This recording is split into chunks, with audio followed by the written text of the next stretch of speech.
May nagbabadyang bagyo.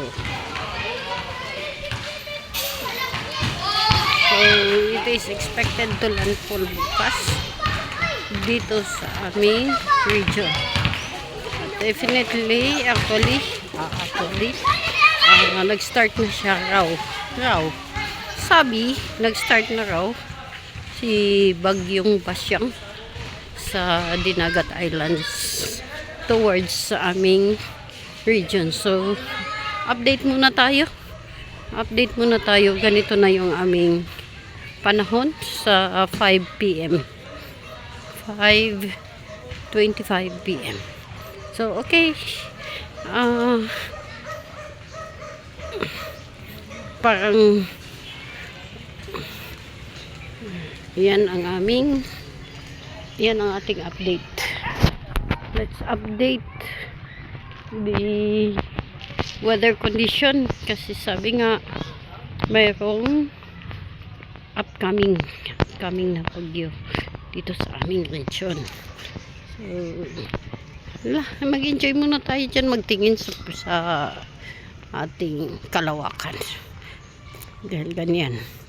Pero teka, yung aming mga gawad ng kuryente dito ay ewan,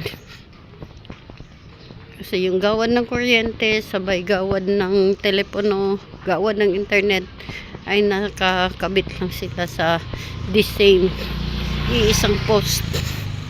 So, kung saan na siya nagtatawid sa kalsada, ayan, ganyan na siya itsura niya. At saka yung ating mga halaman, ayun po, nasa gawad ng kuryente na sila nakasabit na sa gawad ng kuryente po yung ating mga pananim. So, only in the Philippines, dito sa aming bayan. Sa aming bayan, ganyan po ang itsura ng gawad ng kuryente. So, hindi naman yan talaga ang kinukunan natin, no? Kinukunan natin yung kalawakan to update the upcoming daw na bagyo dito sa aming region. So, I don't know if classes will be suspended or ano ba. Basta, ayan, update lang tayo. Hoping for the best na ayan, maging mabuti naman ang kalagayan ng ating situation dito, lalo na sa Creekside, no? Kasi yun talaga ang number 1 pangamba namin dito, yung Creekside. Pag yun ang nagkataon ang Creekside, delikado talaga kami pag Creekside namin ay nagkakaproblema. So, ayan tayo guys, ating kalawakan.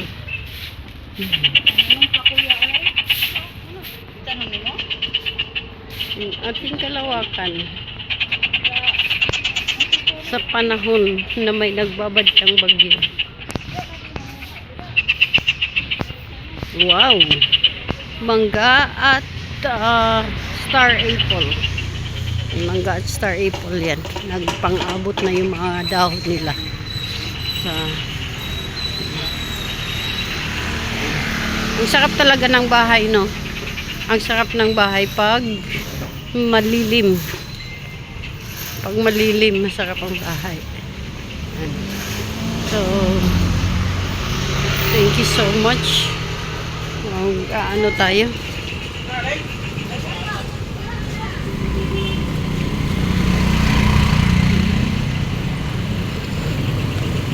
Ang kalawakan.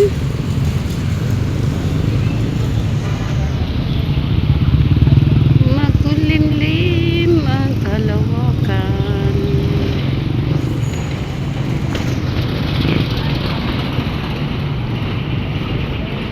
Hindi pa tayo makatawid guys. Kasi may sasakyan. Pero syempre, hindi natin ma-erase. Hindi natin matatanggal ang mga kawad ng kuryente na nandyan sa sa kalsada. Maging problema. Dahil nagkakalat-kalat lang sila. Ayan walang specific na ating kawad ng mga kuryente, internet at telepono. Sabay-sabay na silang lahat dyan.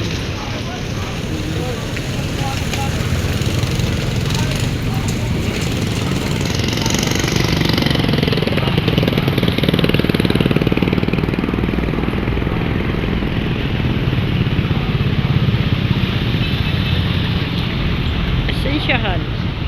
Hindi tayo makakatawid. Ang daming sasakyan, guys.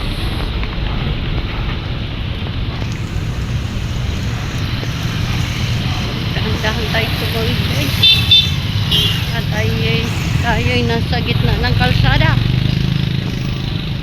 Dahan-dahan tayong tumawid.